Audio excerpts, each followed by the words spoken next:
Missouri at Georgia. The Tigers traveling down to Athens. Kitty cats and doggies. You got a 15.5-point spread in Georgia's favor and an over-under of 55.5. How does that over-under, what does that tell you? Over-under does not tell me it's going to be a shootout. Well, wait, hang on. My gut tells me that Georgia's not going to be in a shootout, as in a barn burner. They might be in a close game for 4 quarters like they were with Auburn, like they were with Missouri last year. The problem for Missouri is that they're playing Georgia in the slot that Tennessee played Georgia in last year. It's at home. First week of November, Georgia was just handed the number 2 spot in the CFP poll, the one that matters, even though it's still too early to matter. It's the one that does matter. Right. That's the very unfortunate thing for Missouri this week. So if they give Georgia a game like they did in 2022, I will be massively impressed. My tune will be totally different than it's ever been on Eli Drinkwitz. But 55.5 does not tell me, it doesn't scream to me that this is going to be a really high-scoring game. I think Vegas is just scared to put this in the upper 40s or certainly any lower than that. Well, I'll just go ahead and tell you now, my prediction is going to hit the under. Probably right there with you. My prediction is going to hit the under. I think what I want to talk about the most regarding this is, well, Missouri's just kind of come out of nowhere. I mean, we were talking about going into the season, is Eli Drinkwitz going to survive? Well, he's going to survive. He's going to add years to his contract potentially. He is no longer he has separated himself from the likes of Shane Beamer. He is in another category, and that is an attribute to the work that Eli has done with considering the departures of guys like Dominic Levitt, right? But it's also a shot straight to Shane Beamer and the dumpster fire that are the Gamecocks right now. Straight at Columbia, straight at the whole program that's going on right now, ran by the clown that is Shane Beamer. Yeah, I viewed these guys very similar entering at least 2022. I don't know that they separated themselves a whole lot last year. This year, though, totally different story. Mm-hmm. And I like the way that, it's not like I'm a fan of the Missouri program. I mean, they're a current divisional opponent for Tennessee. Yeah. But I do admire the way that they're doing this with a guy like Brady Cook, a junior that they've played now for 2 years, who literally bleeds Missouri black and gold or black and yellow, whatever their color is there. I don't even know what you'd call it. Yeah. He bleeds that program, man. Yeah. It means so much to him. Whereas in Columbia, South Carolina, they nailed it in the portal. Obviously Rattler disappointed in his first stop, but I mean, Beamer has killed the portal. That's been the thing. He's done really well in the portal. He's lost some very important. I was going to say he's also been hit by the portal. The portal giveth and the portal taketh away. It's almost like he has hit his head going in and out of the portal. Is the way that Beamer acts and coaches sometimes. But there's really some admirable things and some serious differences that have come up between those programs now. Yeah, yeah. Can you imagine if this upset takes place? I mean, the drastic effects on both ends. I mean, what kind of look does that present? Listen, I don't care how good Missouri is or is not. Right. When you take an L into the forehead from Missouri and Eli Drinkwitz, when you're Kirby Smart, when you're you're so different in personality, right? Like Eli's out here playing with, lightsabers and, using whatever kind of gimmick motivation he can find. And Kirby's just like, let's just punch him right in the bleeping mouth. Right. Yeah. A loss for Georgia might knock them out of playoff consideration. Might not, because they're a top 12 team. Of course, that's going to skyrocket Missouri up the playoff rankings. But I don't know. What do you think? Does that ultimately? I mean, it's a gut punch, right? Like you can't afford another goof. You now have to you have to win Atlanta. You don't get to lose Missouri at home and then turn around and lose Atlanta as well and still get in. Especially when you got like the likes of Washington, who are on the outside currently looking in, and in my mind, they're very much a playoff team. But I said the same thing about North Carolina, and here we are. Georgia Tech strikes again. But I mean, imagine a Georgia loss here. Not saying it's going to happen, but imagine.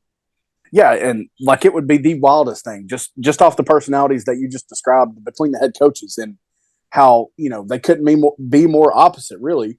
Yeah. When you look at it, and also roster makeup. I mean, seriously, Georgia's roster is made up. The bottom end of Georgia's roster is made up of Missouri stars from last year. I mean, that's how this is right now. Georgia's clearly not what they were in like one key position. That's their interior defensive line. Yeah. Which, I mean, it kind of sets up well for Missouri the way they run the ball with Schrader and Cook. Yeah. But I mean, a loss for Georgia in this game, I'm almost, I can almost say that it would knock them out. But they're going to Atlanta if they win out, no matter what. If they limit it to one loss, they're going to Atlanta. Sure. They win that game, they're in the playoff. So yeah, it's a really big hit, but no one handles a loss and really any form of disrespect or bulletin board ish material. Nobody handles that like Georgia right now. They've taken that straight from Alabama. Kirby brought it directly from Nick Saban's soul. He tore part of that away from Nick Saban when he left town. I don't know how. Yeah. But I mean, it would be wild. I almost can't imagine it, but Georgia's still right there looking at it with a win out situation that they were in 2 years ago. Yeah. Yeah. So same coin, opposite side. Missouri wins this game. Let's look at it, through their lens. They got one loss on their record against LSU. Okay, so a quality loss there, if those exist. You got to think that if you can beat Georgia at home, you can beat Tennessee, or Georgia in their place, you can beat Tennessee at home, right? Absolutely, yeah. You got to think. Matter of fact, you got to think that if you can beat Georgia at home, you can beat anybody anywhere, and you can definitely do it on neutral turf in Atlanta, right? Absolutely, you should think that, yeah. And what that would do, I don't care if it's 1 point, 3 points, 70 points, it's going to skyrocket them because the narrative is going to be, oh my gosh, down goes Georgia, right? And Missouri did it. Missouri, yeah. Right, just adding on to what you're saying, yeah. Right. Georgia fans would be begging for the BCS system, say, hey, like don't pay attention to that stuff, like because the playoff committee's humans, and they're going to say, well. This is Georgia and you're Missouri. I mean, so Missouri's going to be basically in the spot of like Washington right now, right on the outside looking in 5, 6, 7, right? Yeah, I would say so. Yeah, I mean, their loss, LSU is probably not as good of a loss this year as it has been, but still yet, I mean, it is LSU. It was at home. That's unfortunate for Missouri. It was a home loss, but, still not the end of the world. This game is for the driver's seat to Atlanta is what it is. It's just no one would ever think it comes down to Missouri and Georgia in the first week of November. I mean, again, either team the winner of this game wins out, they go to Atlanta. Georgia loses this game, they win out, they go to Atlanta. Most likely that actually is incorrect. I mean, it's for Atlanta. It's for Atlanta, but you would never expect it to be this setup with these two teams. I mean, the only other option, or only other case in which it's not, is if we win out. Yeah, that throws a wrench. If Georgia loses tomorrow, Tennessee wins out. That would technically send Tennessee, I believe. Well, I just want to say this for all the Georgia listeners listening: Tennessee's not winning out. It's not happening. I'm just saying. You mentioned on the Kentucky recap, the engagement we got on X with, can this Tennessee team beat Georgia? Appreciate the engagement. I'm sticking to my guns. This team cannot. They might. I mean, you play the game 10 times, maybe you win one, right? But you play it once, and I don't like the odds. So whatever. So just the opposite, man. Like you flip the results. You get a Georgia win here and a Mizzou loss, and it's just another day at the office for Georgia. 100%. Even if they, last year we thought it was a sign of cracks in the foundation. You name the cliche, you name the the dynasty's over type things because they have a close game, a close win at Missouri. Mm-hmm. That's a weird stadium at not. It's a weird stadium. I don't think it was that cold then, but it's a weird stadium when the weather cools down. It's a day at the office. If they win by 1 point, it's a day at the office is ultimately what it is because they still have this thing and obviously they've had games where it hasn't mattered, but they still have this thing where they're playing without the best offensive player in the country, just about Brock Bowers. Fair. No matter, if they again win by a point, win by 50. I don't think you can discount that. Yeah. I wouldn't think that Missouri's the team that can take advantage of Brock Bowers being out, especially with Delp being such a serviceable backup. And that's really a shot at him unintentionally when I say serviceable. But I mean, yeah, it's a day at the office, no matter how Georgia wins it, if they win it. Yeah. Nobody's talking about it once it's over. But if Mizzou pulls it off, then we're going to be talking about this loss for what is arguably the rest of the season because, I mean, Georgia's all but a lock to go to the playoffs, all but a lock to go to the Natty, high probability to win the thing. So, yeah. Yep. All right, let's dive into some numbers. Statistical leaders for Missouri. Quarterback, Brady Cook, 2,200 yards, 15 scores, 3 picks. Listen, man, I like those numbers. I don't care who you are, and I don't care what your strength of schedule is. I like that a lot. Yeah, there's so much to like about his game. I really found some things to like about his game last year when they traveled to Knoxville in a losing effort, of course. But I mean, I love his toughness. I love the way that he runs the ball and keeps plays alive. He's not Michael Vick, but I love his game. He's obviously grown tremendously in this game. He loves Luther Burden. Who wouldn't? When you've got him out there, any position on the outside. Yeah. So much to like about him. And again, not that I'm a Missouri fan, but anytime a team has a quarterback that is just his blood isn't red, it is your school's colors. I admire that. Oh, for sure. You pair him with the guy in the backfield, Schrader, 140 carries, 807 yards, found the end zone 9 times. I like that. I don't know what's after him, which for the game coming up in 2 weeks with them, that makes me feel better because we run fit very well, and Georgia's going to, so I don't want to get into an orange cast here. But I'm curious to know what's after Schrader. Not even statistically speaking. Obviously the numbers speak for this dude himself. But then, and as you mentioned, Luther Burden, 61 catches, 905 yards, 6 scores. Does he hit 1,000 coming out of Athens? Does he? Does he get 95 yards? No, he doesn't. I'm not going to go the Ray Davis route against Georgia that I did for Kentucky. And there's aspects of Missouri that I like much more than I like versus that of Kentucky.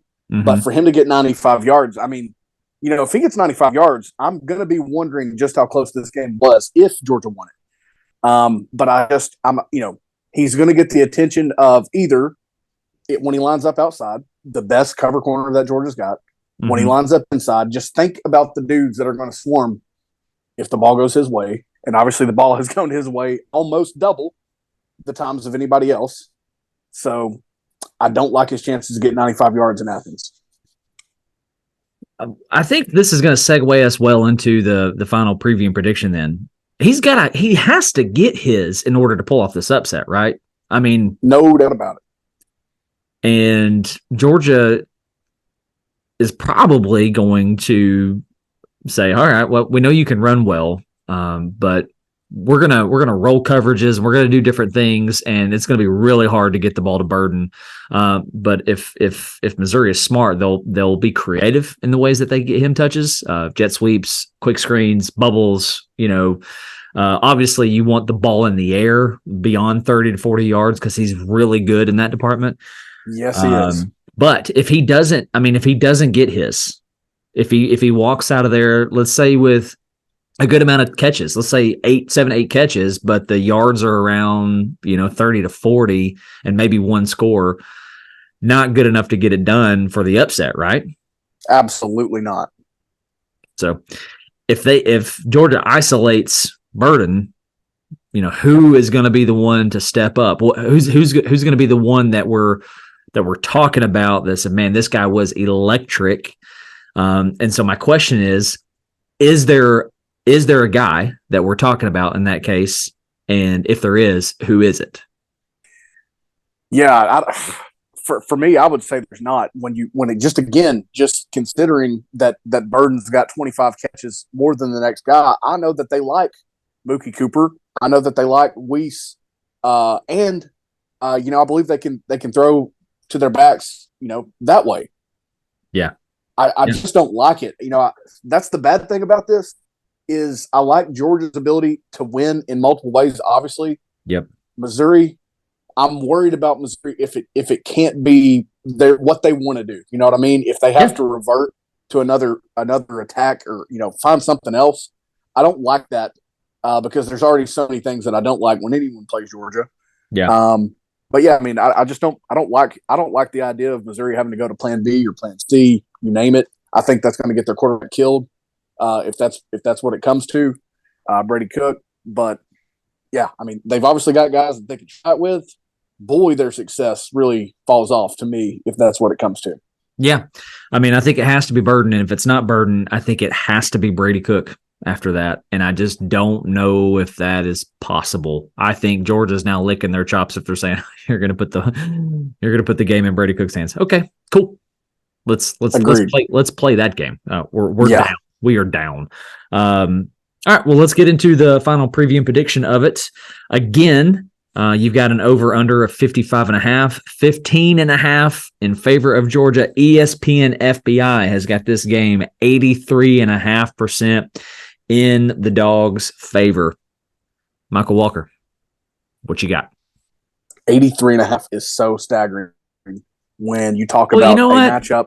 Let me cut you off. Yes, but ESPN can also suck an egg. Yes, it can. It's just staggering in the sense that it's a one-loss team. I don't love Missouri's schedule. I love that they kind of gave LSU everything they wanted. I just don't love their schedule. I just don't love some of their wins. Obviously, they've improved as the season's gone. Okay. Georgia's going to cover this 15.5, I think. As badly as I want to say under, I do think that Missouri will stoke a couple drives together enough for Georgia to basically carry that spread, that over-under of 55.5. Mm-hmm. But I do think Georgia covers, and I think I'm going to go 38-20. I think this game is actually going to be closer than that through about 2.5. I just think it's going to catch up to them. I think the adjustment factor as the third quarter goes, the first couple drives after halftime. Yeah, I think Georgia's going to win it in that section of the game. Okay. So over by halftime. Is that what I'm hearing? No. I'm saying close-ish into half, but the punch back out of the game, coming back into the third quarter, I think that's when Georgia's going to create some separation. Okay, I misunderstood. No, you're good. I got you. Okay. Yeah, I like Georgia. I like Georgia for a lot of reasons. I think Missouri has one formula in order to win this game, and I think Georgia has about 100 in order to win this game. I'm going to take the Dogs 35-17. I'm not sure what that math is. Does that mean they cover? 52. That means, well, yeah, that hits the under. I knew that. I'm looking at the spread. I don't math well. Yeah, so Georgia's going to cover. Is what that's going to boil down to. I'm going to take them 35-17. I guess I'm not completely sold on Mizzou, who they are yet. If this was, I don't know, anybody other than Georgia, I might feel different. Okay, anybody outside of who's sniffing the playoff right now, I might feel different. I'm certainly gonna struggle to pick this game when it's UT Mizzou. That's gonna be struggle bus. But yeah, for now I'm gonna take Georgia. We're both gonna take Georgia. Mike's gonna take them 38-20. I'm going to take them 35-17. And I think we'll learn a lot about trying to project this game for Tennessee, obviously on Saturday. The thing is, they've strung wins together, but It wins over South Carolina, Kentucky, which was probably, to me, one of their more impressive wins on the year. That's including Kansas State at home, who they beat by 3. Yeah. I'm just not sold on the wins, who they've come over. I think the fashion in which they beat Kentucky is what really stands out to me. Not seeing every minute of that game, though, I don't know where the blame falls, if it goes to Kentucky or if it's credit to Missouri. But yeah, I think we'll learn a whole lot, be able to project a whole lot better. I'm down with that. I'm just hoping that Eli Drinkwitz takes the field in a Darth Vader suit and an actual lightsaber. And I know what else I was going to say. I know there was a reason I stopped. The other reason that I don't love this is that there's not a wider backfield in all of America. Oh, yeah, for sure. Yeah. The Duke basketball team of college football are the Georgia Bulldogs. We're picking them both. We like the dogs at home. Pandemonium reigns.